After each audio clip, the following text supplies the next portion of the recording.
신동빈 롯데그룹 회장이 5년 만에 롯데쇼핑 사내이사로 복귀했습니다. 그룹의 핵심 계열사인 롯데쇼핑은 경기 둔화와 이커머스 사업 부진이 겹치면서 강력한 쇄신이 요구되는 상황입니다. 신 회장 복귀로 투자와 M&A 의사결정 속도가 한층 빨라질 것이라는 기대가 나옵니다. 산업부 이지호 기자와 알아보겠습니다.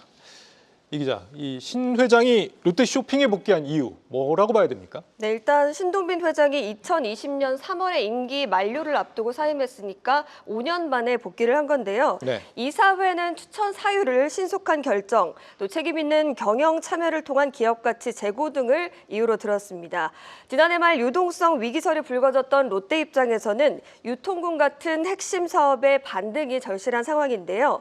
롯데쇼핑 안에는 백화점이나 마트, 슈퍼, 이커머스 사업부 등이 있는데 내수 부진이 장기화되면서 전반적으로 부진한 흐름을 보이고 있습니다. 지난해 롯데쇼핑 매출은 13조 9,866억 원, 영업이익은 4,731억 원으로 각각 3%, 6% 이상씩 줄었습니다. 네, 구원투수로 돌아온 거다 이런 얘기인데 그러면은 신 회장이 자리를 비웠던 5년 사이에 롯데쇼핑의 상황이 많이 안 좋아진 건가요? 사실 막상 확인을 해보니까 또 그렇지만은 않은 것으로 드러났습니다. 네. 신 회장이 사내이사에서 내려오기 전인 2019년 4분기 상황도 지금만큼 좀 상황이 안 좋았는데요. 당시 롯데쇼핑 매출은 4조 3,250억 원, 영업이익은 440억 원이었는데요. 당기 순손실은 1조 164억 원에 달했습니다. 전년보다 영업이익은 50% 이상 줄었고 순손실 규모도 2배 이상 커진 상황이었는데요. 지금 논리대로라면 내려올 게 아니라 오히려 자리를 지켰어야 맞는 겁니다.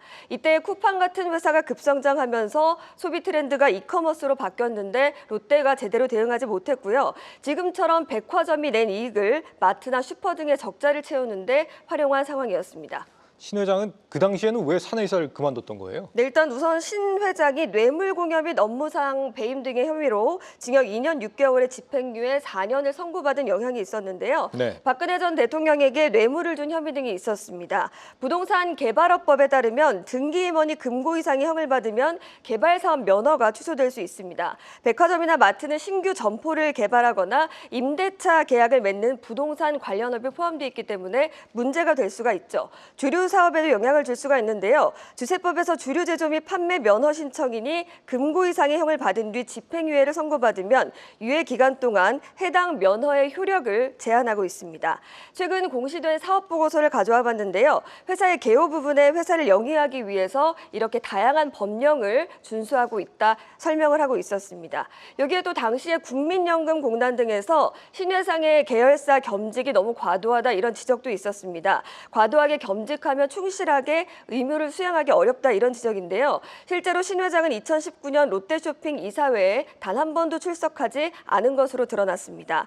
등기임원은 아니지만 미등기임원으로 신 회장은 롯데쇼핑에서 보수를 받고 있는데요. 지난해 19억 6,400만 원을 받았는데 등기임원인 김상현 롯데쇼핑 대표이사 부회장 보수보다 많았습니다. 네, 그렇군요. 주주들 입장에선 그래도 신 회장 복귀가 반갑지 않을까 싶습니다. 경영에 대한 불만이 지금 밸류업에 대한 요구로까지 번지고 있잖아요. 네, 맞습니다. 유통업계가 전반적으로 좀 상황이 안 좋다 보니까 소액주주의 밸류업 요구들이 커지고 있는데요. 대표적인 게 롯데쇼핑과 이마트입니다. 앞서 이마트는 소액주주 요구를 수용해서 배당 확대나 또 보유자사주 단계적 소각 등을 약속했는데 이들이 보완을 요구한 밸류업 안건을 이번 주총에서도 채택한다는 방침입니다. 롯데쇼핑 소액주주 역시도 1, 2차로 주주 서한과 주주 제안서를 보냈지만 아직까지는 롯데쇼핑 측이 내놓은 입장이 없습니다. 홈플러스가 흔들리면서 이마트나 롯데마트의 수혜가 있을 것이라는 기대감이 있었는데도 최근 일주일 새 이마트는 주가가 올랐고 롯데쇼핑은 주가가 오히려 떨어졌습니다. 롯데쇼핑은 본업 경쟁력을 강화하기 위해서 앞으로 비핵심 점포를 매각하고 주요 점포는 재단장할 계획인데요.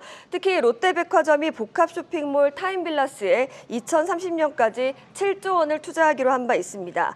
아직까지 신동빈 회장이 어떤 역할을 할 건지 구체적으로 알려진 바는 없지만 투자나 M&A 같은 결정을 신속하게 지체 없이 추진할 수 있을 것으로 보입니다. 네, 모처럼 복귀한 신 회장이 직접 주주들의 요구에 화답할지 궁금해지네요. 산업부 이지호 기자였습니다.